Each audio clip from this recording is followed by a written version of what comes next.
Good evening, everybody. Good evening, everybody.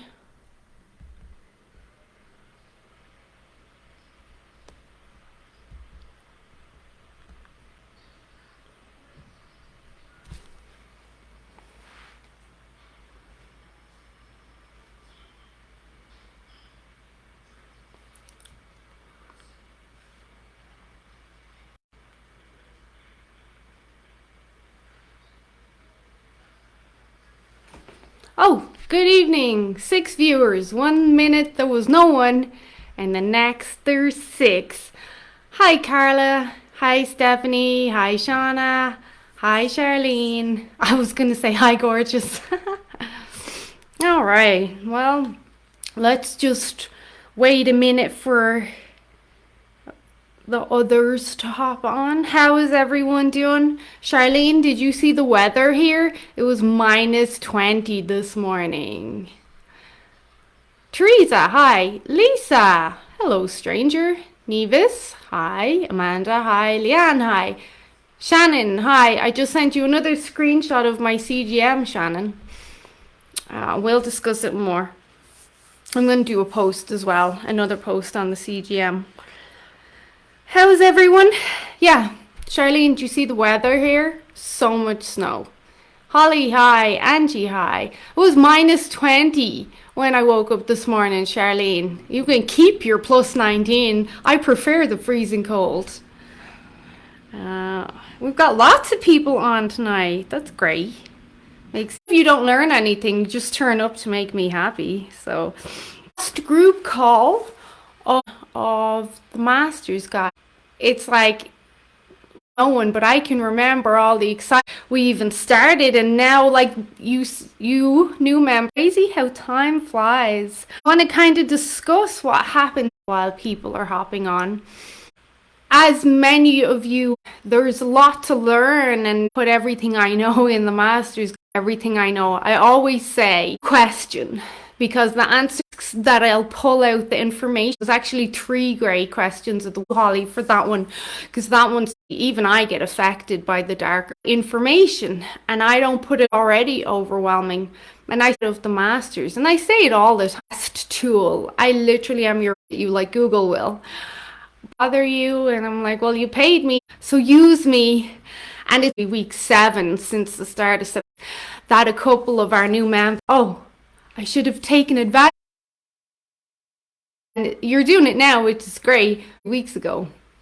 So that's lifetime access and it helps so much successful, which I always try to practice myself that if I can just help one enough, I've been able to help change, make it lifetime, because this is still on my journey, man. I've decided it was ovulation times as well, and it's just but to emphasize, and no matter who influencers, the fitness model, no matter who you're looking at, she hasn't though. None of us, it doesn't matter who you are. When in the health industry tells you finished, they would be lying, because you're never finished.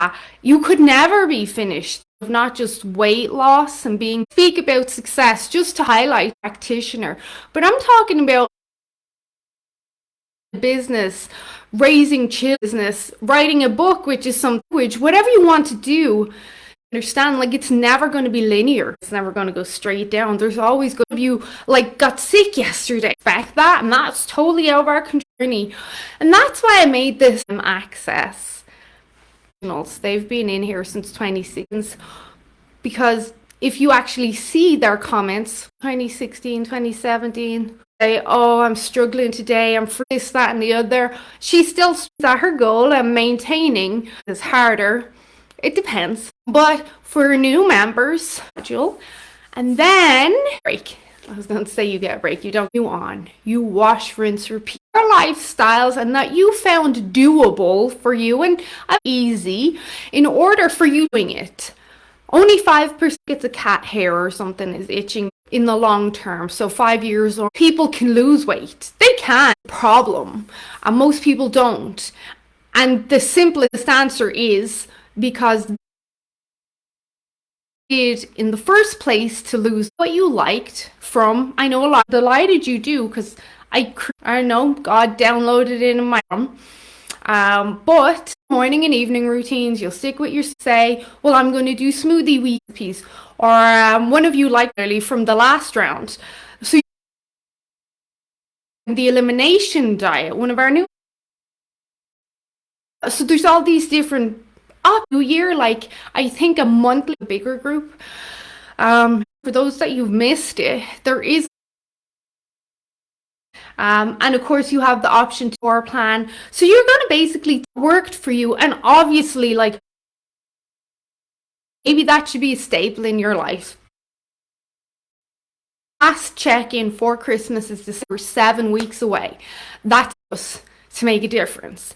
£1 a week, that's quite a difference in how you gain £7 over Christmas. You get into perspective as well, but there's always going to be something. That the next round is January 8th, and go through it again. You told well a 21-day detox coming up soon as well. I'm going to progesterone now, and I don't want to bet. So next is we're going to move to going forward. So everything stays more. So that's good. That rinse, repeat, refining. Jackie, this is my new life, and we get along so well. I best as I can, which is pretty good. I was teaching you. I like to a lot of integrity at what I page is a great page, but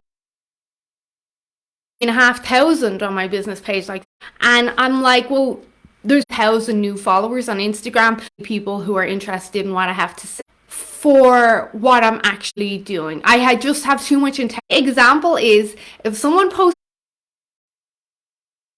I won't say anything. Even though sometimes I know and you know, but I do it because I care. I think if you're going to invest in someone, you with someone that you actually care about your success more than I care about mine. I'm successful every Saturday morning. This doesn't make me feel good. So let's see a few more comments. It pops me back up. And the 3-day, Krista's sister, it also led me to wanting to eat more carbs. Well, that's okay. You see, Mandy, you learned that. So already you're winning. Conditioning being on. Jordan, I've been down for sure. I always think like this group is like a little, you walk into this room and you know space. So I think the group in focus when I start everyone is to balance the blood sugars and the leptin response.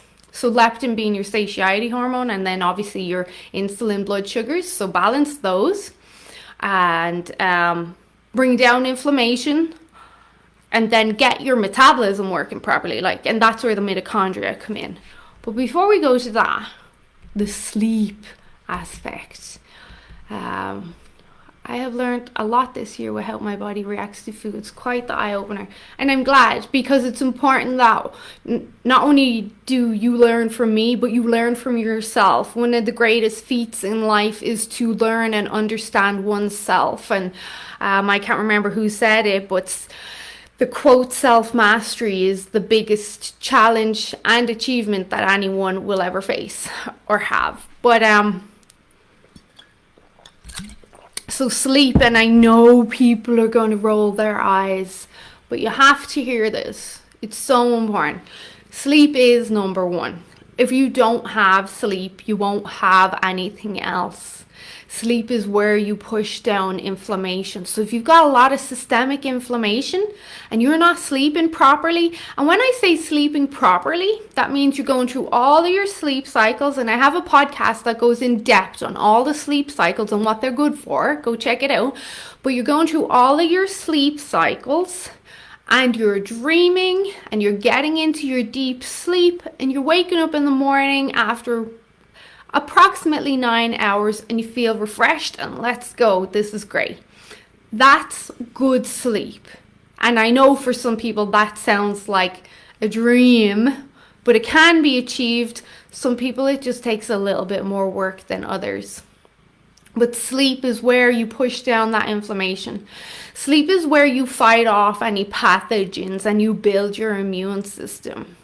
Deep sleep is where you do a lot of your detoxification, including detoxifying deuterium from the mitochondria.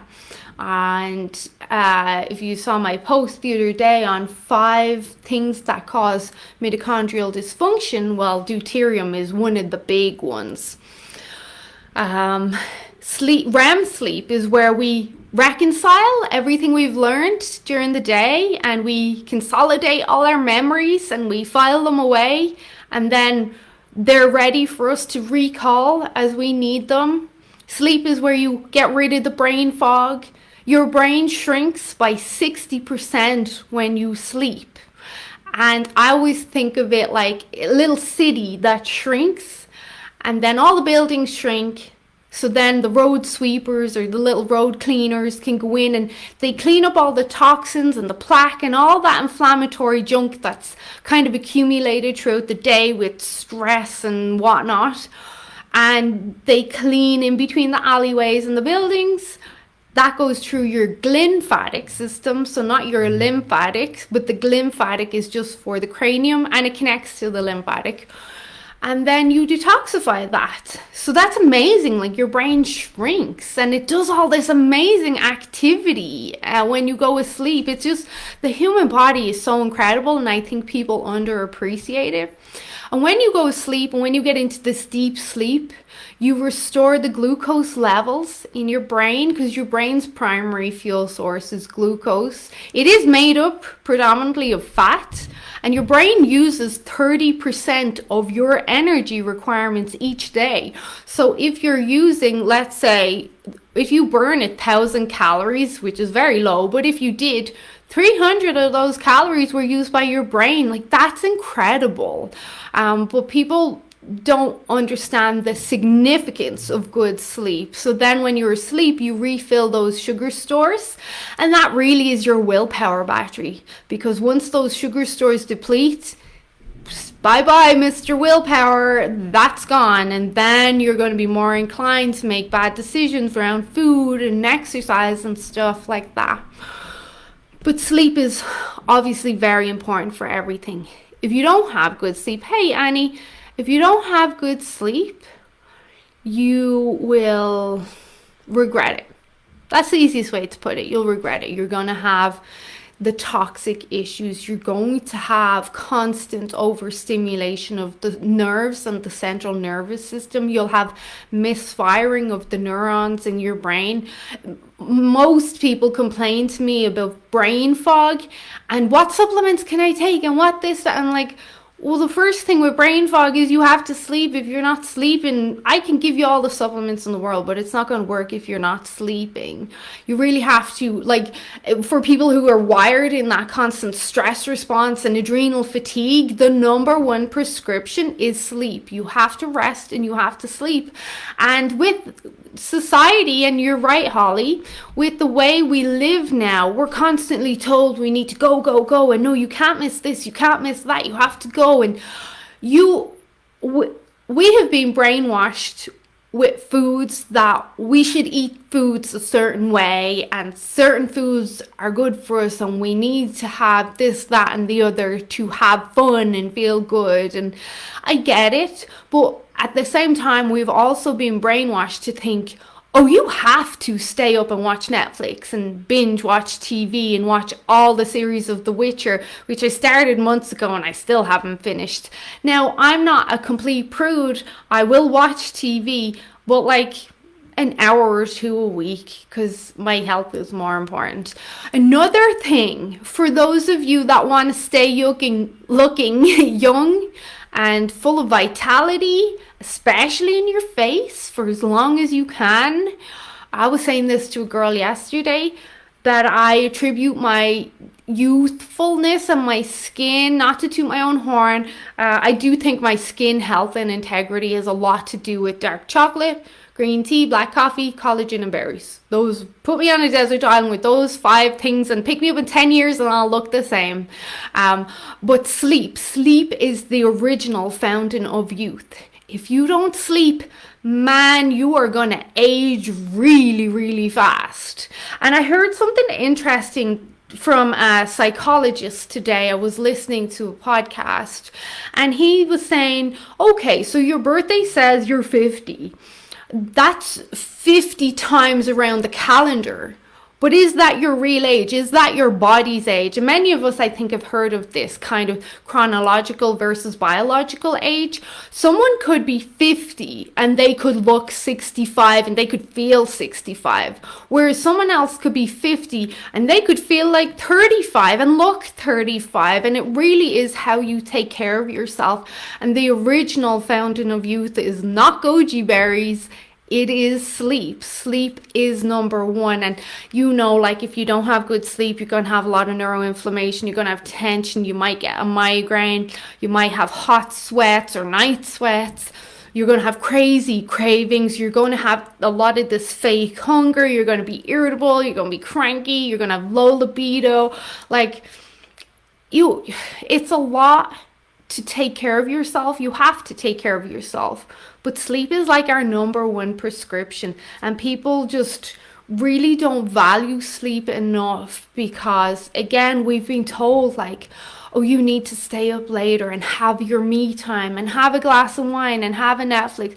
But this repetition of these things we've been told we're supposed to do, they're literally just making us feel worse and worse and worse and worse.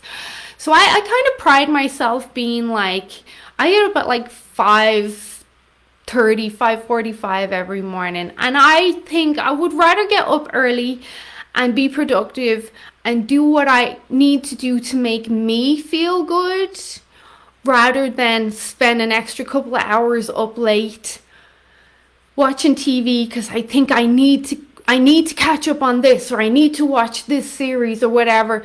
I need to have my me time. But then I just feel even worse. My me time is in the morning when I do my makeup and I listen to a podcast and I do my body brushing. And my me time is when I go to the gym or when I do my gratitude journal. My me time is different now. And I hope this kind of puts it into perspective for some of you, because a lot of people compromise or they sacrifice sleep. And again, I'm not a complete prude. I do watch movies. I love going to the cinema. My husband likes me to stay up late with him sometimes, but it's never past 9:30, 10 o'clock, and I'm like, goodbye. When I went to that rave with my son 2 or 3 weeks ago, I was recovering for a week. I was exhausted. I was like, oh, I'm going to think about this twice before I do it again. But sleep is so important, especially immune system. Sleep has to be number one for immunity. It has to be. But again, if you don't sleep, which leads us into the next topic. If you don't sleep, you're going to have problems with your mitochondria. You're going to have mitochondrial dysfunction. Now, before we get on to that, I'm sorry for hopping around. Something just popped into my head. When you see someone that doesn't sleep, sleeps really, really bad. And Charlene, I know you've had sleep troubles. I'm not talking about you and your sleep's getting better, but I'm just pointing out for other people, when someone sleeps really bad, they're constantly in this heightened cortisol stress response, all day, every day. And they get to a stage where they don't even recognize it. They just think this is normal. And what will happen then is, not only is the body in this state of systemic stress, you've got then the inflammatory response. And because you've got the inflammatory response, you then are going to get that insulin resistance that comes along with having high cortisol and high inflammation. And I was saying this to you, Shannon, you could eat perfect, you could do everything perfect, but if you have a lot of inflammation in your body, you will have blood sugar issues and insulin resistance. No matter how good you are at everything else, inflammation will cause insulin resistance by itself. Dr. Ben Bickman talks about this, that 3 things that will cause insulin resistance: excess sugar, your trans polyunsaturated fats, greasy foods, the likes, and systemic chronic inflammation. They will cause insulin resistance and diabetes. So inflammation will cause diabetes without anything else being present, which is crazy because most people don't realize that. So then you have all this inflammation and you have the insulin resistance. And when someone's highly stressed, we'll see an accumulation of the fat around their stomach. Some people will just get your normal, like, subcutaneous jiggly fat that you can pinch and wobble. But there's other people who will get the visceral fat, which is very hard. And we see this a lot with people who sleep like crap, like literal crap. Like they don't get into deep sleep, they don't dream, they're just tossing and turning all night, they're awake from all hours in the morning, and they will have really bad visceral fat. They will have plaque buildup in their arteries, they will have fatty liver, they will have the onset of early dementia / Alzheimer's. It's a problem. So sleep is number one. Hi, Jenna. I used to pride myself on my productivity and how much I could accomplish with such little sleep. Oh, how naive you are. Part of my breast cancer treatment and recovery, my journey here, I have learned how incredibly important sleep is. So important. If you even look at breast cancer, you're like, okay, there's some mitochondrial cellular dysfunctioning there. There's inflammation. There's a compromised immune system. Well, the first thing we do is sleep. Really helps to put things into perspective. I'm practically giddy now when I wake up and realize I slept all night and I actually had dreams. I dream like a lunatic.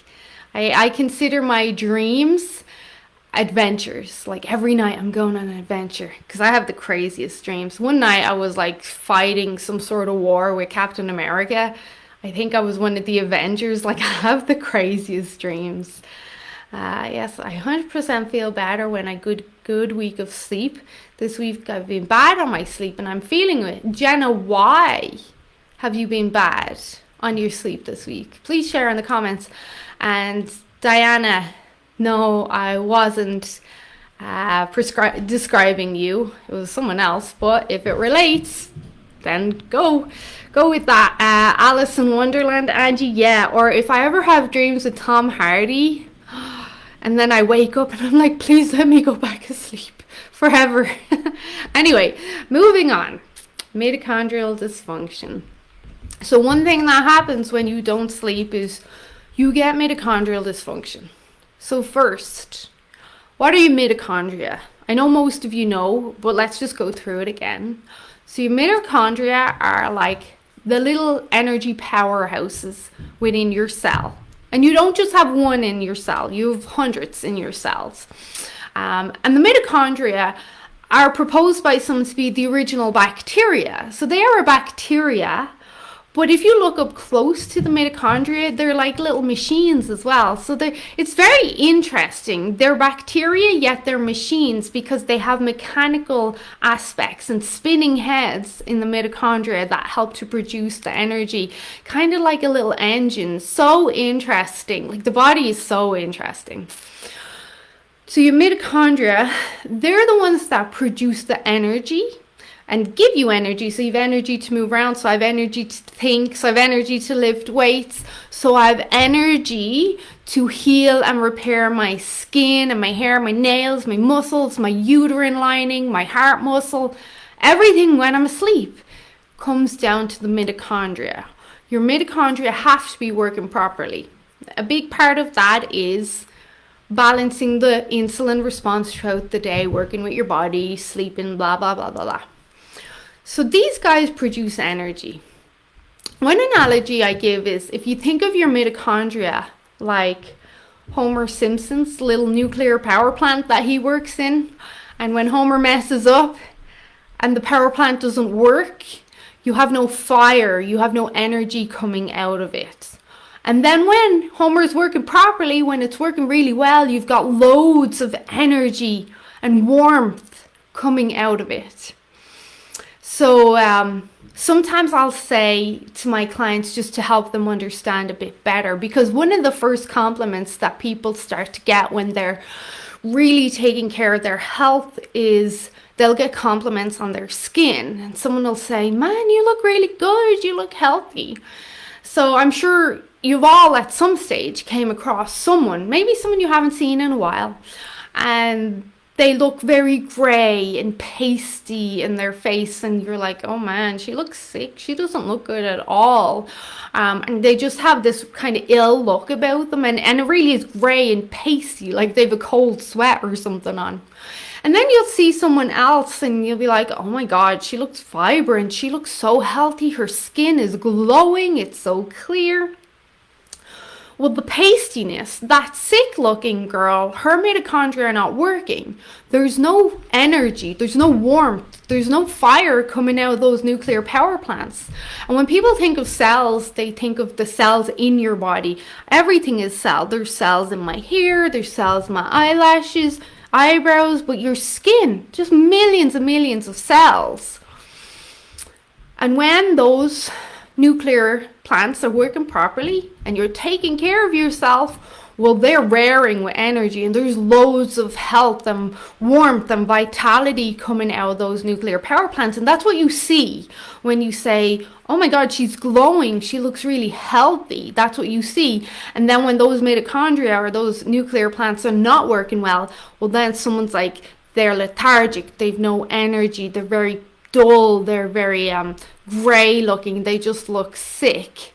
And that really is, I think, a helpful analogy for a lot of people to understand, like, it's your mitochondria that are giving you energy, full stop. Because most people I talk to, yeah, they want weight loss and they want to feel better,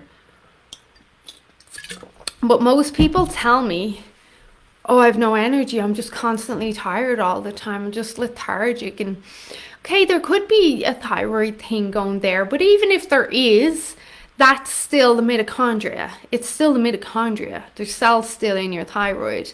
So if your mitochondria are not working, of course you're going to be exhausted and tired. Now, understanding this in the sense of like weight loss and fat loss and healing and regeneration, and it's important that you include the healing and regeneration, because if you just go after fat loss and you don't take care of your health, you're going to regret it, and you're going to look sickly. If you just try to undereat and starve and like avoid your fairy dust and avoid your supplements and just starve yourself into skinniness, you're going to look sick, and eventually you will get sick. So you got to really put the weight loss and the healing and regeneration in the same category, because you don't want to lose weight and look sick. You want to lose weight and look healthy and feel healthy. So then that comes back to, well, how did the mitochondria work on this level? So to kind of give you another analogy here, there is a lot of people that will come to me, like they'll ask for my help, and I'll talk to them, and they're actually eating like almost nothing. They're under eating, but they keep gaining weight. Like how does that work? One of my clients, I had this conversation with her yesterday. She's plateaued for a while. Now I know why it is, because she's had like severe stress. She lost her job, blah, blah, blah. Like she's had a lot of stress. And to compensate for that, she reduced her calories drastically. Like she showed me a picture yesterday of her lunch. It literally was a plate with a handful of spinach on it, no dressing on the spinach. She had one slice of squirrely bread with mustard on it and 2 boiled eggs. And I was like, hold the phone now, hold on a second, what's going on here? So we had to have a conversation. But we all know these people who say like, I've tried everything. A second, what's going on here? So we had to have a conversation. But we all know these people who say like, I've tried everything, I've tried calorie restriction, I've tried this, that, and the other, and I just keep gaining weight, and it actually happens. And what is happening there is the mitochondrial dysfunction. The mitochondria are not working. So you're taking in this food, you're consuming whatever substance you're taking in, and your mitochondria are basically, they're so broken, they don't know how to work, that they're like, what the hell is this? I don't know what to do with this. Move along. So your mitochondria don't know how to use the food for energy or healing or anything. So they're like, move along, and that food that you're taking in is not getting used for fuel. It's getting converted directly into fat. So you still feel rubbish, you've no energy, and you keep gaining weight even though you're under eating. And a lot of people, and you see me do it on Tuesday and regularly, I'm like, I need you to eat a bit more, I need you to add this in, I need you to do that. And some people I'll do the opposite. That's usually depending on the time of the day though. If I see extra sugar in breakfast, I'll pull that back a bit. But that's the whole idea. You can be taking in food till the cows come home, but that doesn't mean that your body is using that food for fuel, to fuel energy production or the healing and regeneration aspects. So you're still lethargic, you think nothing works for me, I feel worse than ever, and I'm still gaining weight. So, and you could be overeating, undereating, same thing's gonna happen. Like you could be overeating and still not creating energy or feeling any better, because though that food still is just being converted to fat. So that whole hypothesis, and I alluded to this on the chronometer call last week, is I said don't go on that first screen, that first dot that says energy burned and your baseline metabolism, because that's irrelevant. That's only a mathematical equation. I could never tell you what your baseline metabolism is. Like you have to get very specialized and granular with specific machines for that. So again, that thing could tell you, like chronometer could say, well, your baseline metabolic rate is 1800 calories a day. You may not be using any of those calories for energy. You may just be storing all of those calories for energy. So it's important to understand that. Because as you can see, there's a lot to be considered, which is partially why I get so annoying when you ask me a question. And I'm like, okay, well, first I have to ask you these 25 questions before I can give you one answer. It's because I have to understand the whole picture. But I hope this call is helping you understand, like, okay, maybe some of you are saying, okay, I've kind of half-assed been doing things, and this kind of explains a lot. And I know a couple of you that have been under eating, and I've spoke to you several times about that. You can't under eat, because not only then do you put yourself in a bigger hole, then you give me an extra challenge to help you, because then I have to start considering, well, if I'm going to reverse diet you, how are we going to do this? Some people, you can only reverse diet them with, say, an extra 30 calories a day or an extra 100 calories a week. It can get very granular, and obviously that's going to give me a lot of work. Like I'm not afraid of hard work, but if we can make it easy on all of us, let's do that. But there's a lot to be considered. So what we're doing is we're obviously prioritizing sleep. The evening routine is there for a reason, and it's kind of standard. Obviously I recommend certain things regularly, but some people don't like the Tulsi tea and they do something else. But it's standard because there's always a baseline that will work for the majority, and then the minority need a little bit extra tweaking and help. But there's always going to be a baseline, because even though we're all individual, we're still all human. Like we still all have the same DNA, like we're still human, so there's always that baseline. But we're prioritizing our sleep, and then we're controlling that insulin response so that we can control the blood sugars, and then how all the other hormones work, because insulin really is like that master hormone. And then we're looking at our inflammation, and we're making sure that we have the good nutrition, which is where the fairy dust is amazing, because it's an easy way to get that extra nutrition in for you to support these different systems and functions and the mitochondria. And we do all this, and we wash, rinse, repeat, and we wash, rinse, repeat, and then eventually we get where we want to be. But every day you just got to keep chipping away at it. But understanding how the mitochondria work is key in this, because it is very much that case of what I said, like I'm doing this, this, and this, but I'm still lethargic and I'm still so tired and I have brain fog and still got cravings and low motivation and I'm not losing weight. Well, have you fully put in the work to help the mitochondria work better? And that also includes making sure you have enough protein, making sure you have enough carbs. If you're doing your refeed day, I spoke to one of you about this yesterday, like the refeed offsetting tools, like I highly recommend you do them. Like they are very, very important. So you're having this day of fun food or whatever you're having, but the refeed helps to control the blood sugars. It helps to control you from overeating. It's very hard, or it's very easy to go crazy on refeed day and overeat and make yourself feel sick. Nobody wants that. But the offsetting tools help to prevent that. And they do. They actually do. It actually works. You have to do it. I spend hours and hours each day doing research and sharing studies, and I've been doing this for so long that everything I recommend, like I've put hours of research behind everything I recommend, and it works when you do it, and it really works. And I think that's enough kind of research that we need, is to just see it works. But that can help with the microbiome and the blood sugars and that self-control and the metabolizing the sugars and all that. So everything is important when we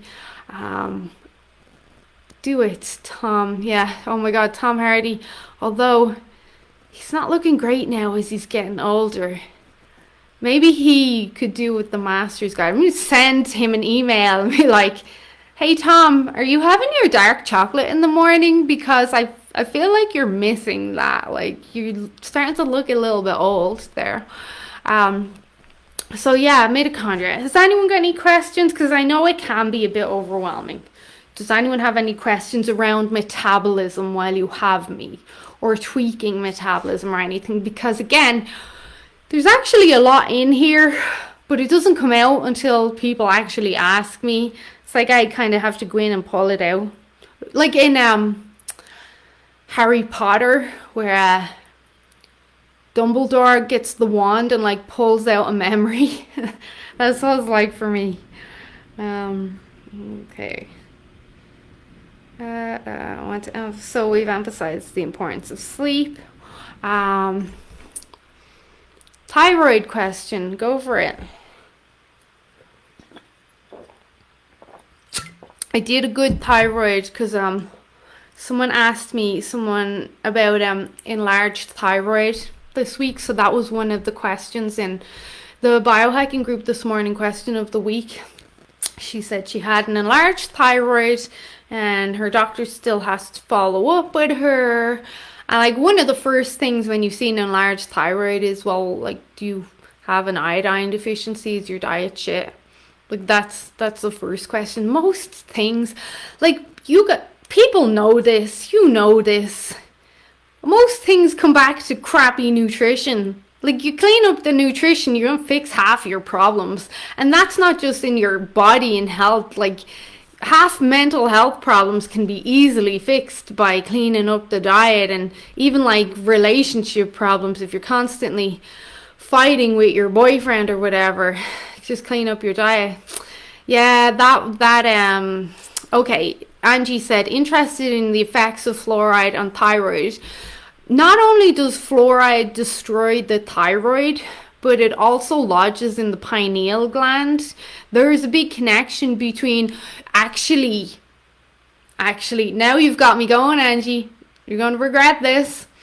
There is a connection between aluminum and fluoride binding together and helping each other cross the blood-brain barrier. So they're kind of piggybacking on each other.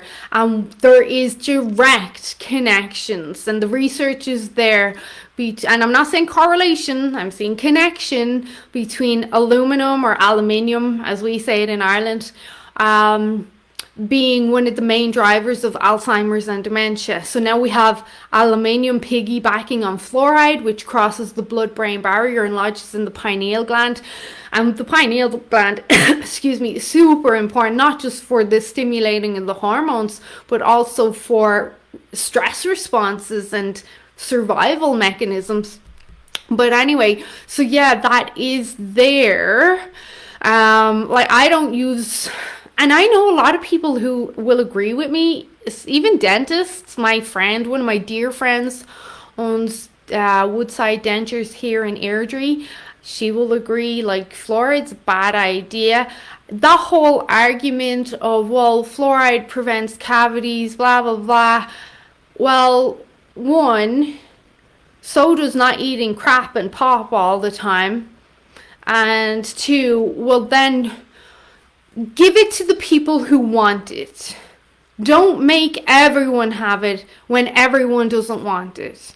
If someone wants fluoride, they can use fluoride toothpaste or mouthwash or whatever. But don't put it in the water, because the connection is there with not just thyroid issues, bone degeneration, mental health issues, adrenal issues connected to fluoride. So Angie, let me find this.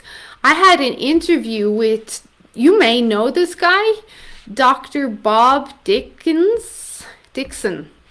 Dr. Bob Dixon.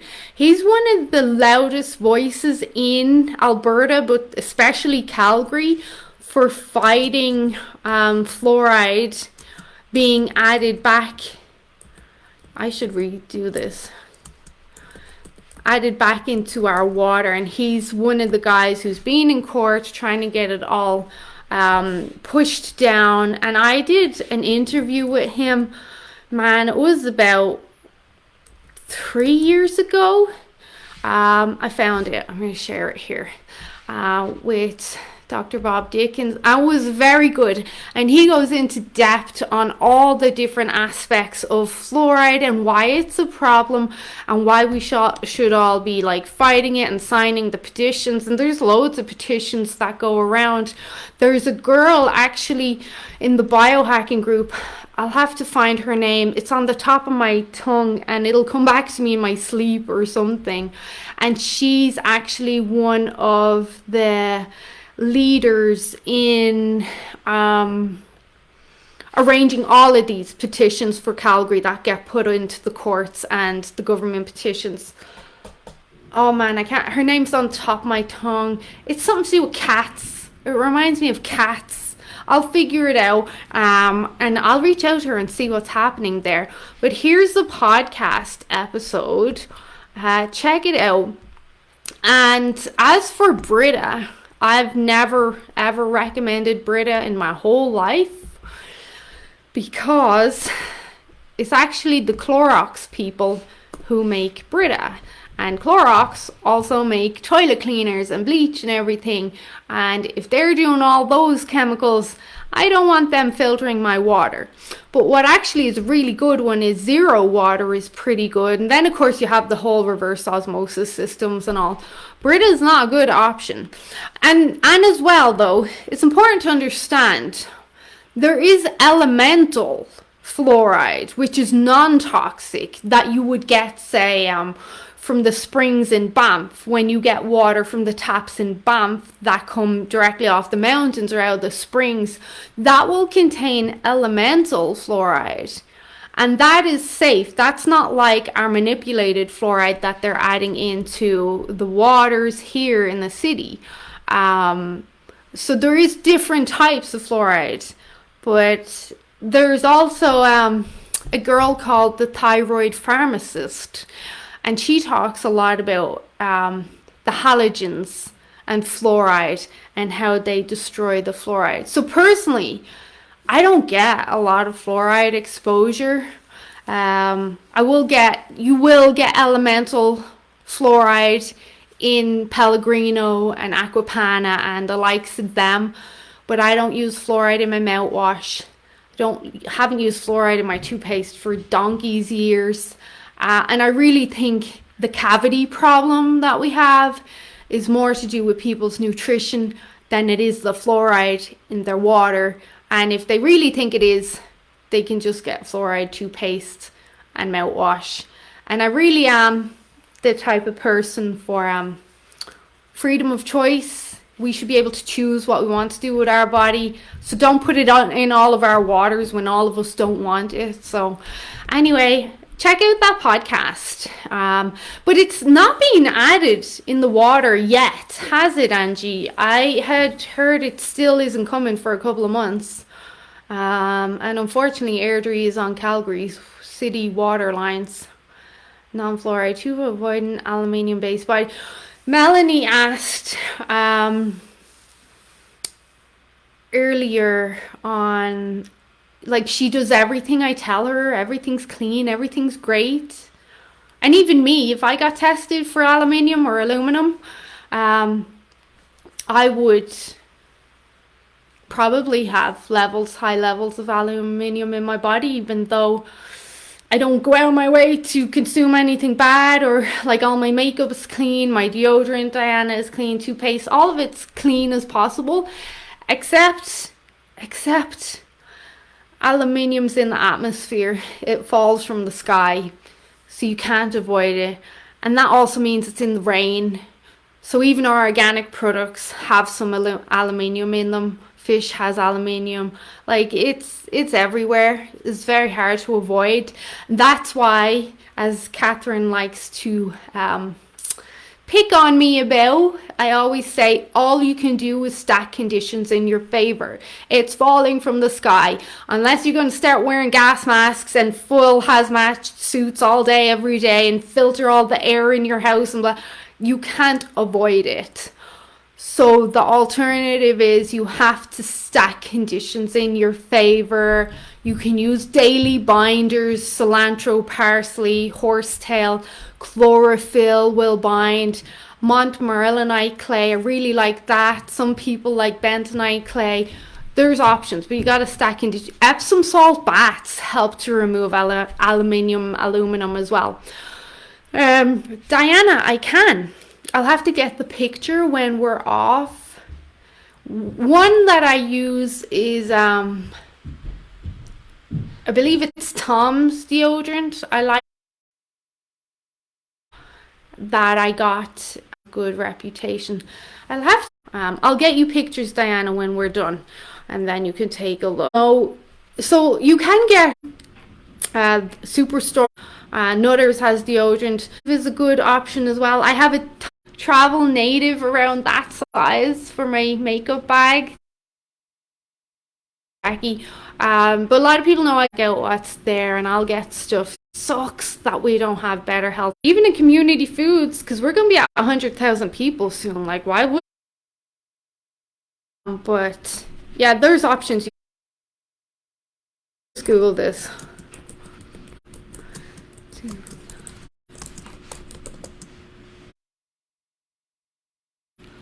Um,